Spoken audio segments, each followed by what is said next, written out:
গাড়িতে করে বরযাত্রী নিয়ে হাজির বর।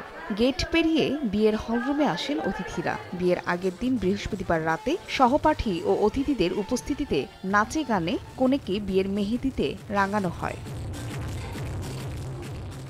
এ কোনো ধনীর আদুরে আলাল কিংবা দুলালির বিয়ে নয়। দুদিনব্যাপী জমকালো আয়োজন ছিল এতিমকন্যা ফাতেমা আক্তার বন্যার বিয়ের অনুষ্ঠানে। তার স্বামী মোহাম্মদ ফয়জুল মিয়া একজন গাড়ি চালক। তিনি মৌলভীবাজার সদর উপজেলার ইসলামপুর গ্রামের বাসিন্দা।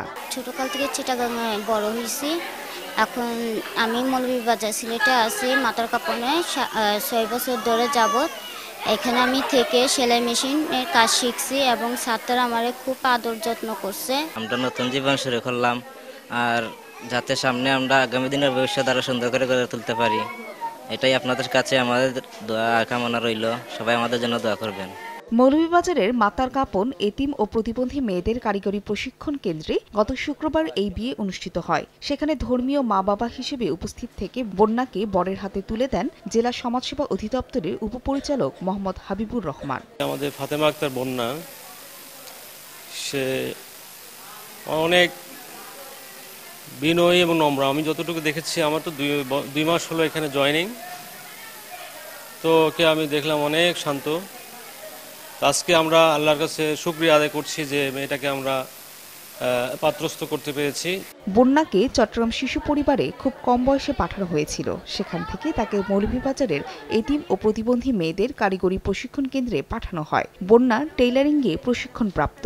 সালামির যে টাকাটা উঠবে, আমার খরচের পরে যে টাকাটা থাকবে, আমি ওই মেয়েকে স্থায়ীভাবে একটা হয়তো জমি বন্ধক বা যে কোনো একটা আয়মুখী কাজে বাকি টাকাটা মেয়ের হাতে দিব। এবং অনেককে আমি খুবই খুশি, আমার সিলেট এবং মৌলভীবাজার থেকে আমাদের বিভিন্ন এই বেসরকারি এতিমখানা সহ স্বেচ্ছাসেবী সংগঠন, তারা আমাদের এই মেয়েকে স্বেচ্ছায় যে উপহার সামগ্রীগুলো দিয়েছে, আমি তাদের কাছে আন্তরিকভাবে কৃতজ্ঞ।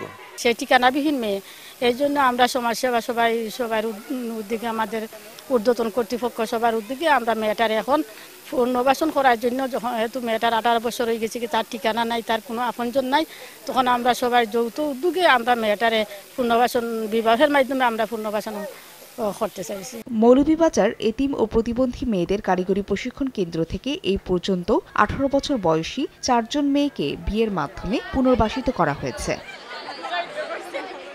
সময় সংবাদ, মৌলভীবাজার।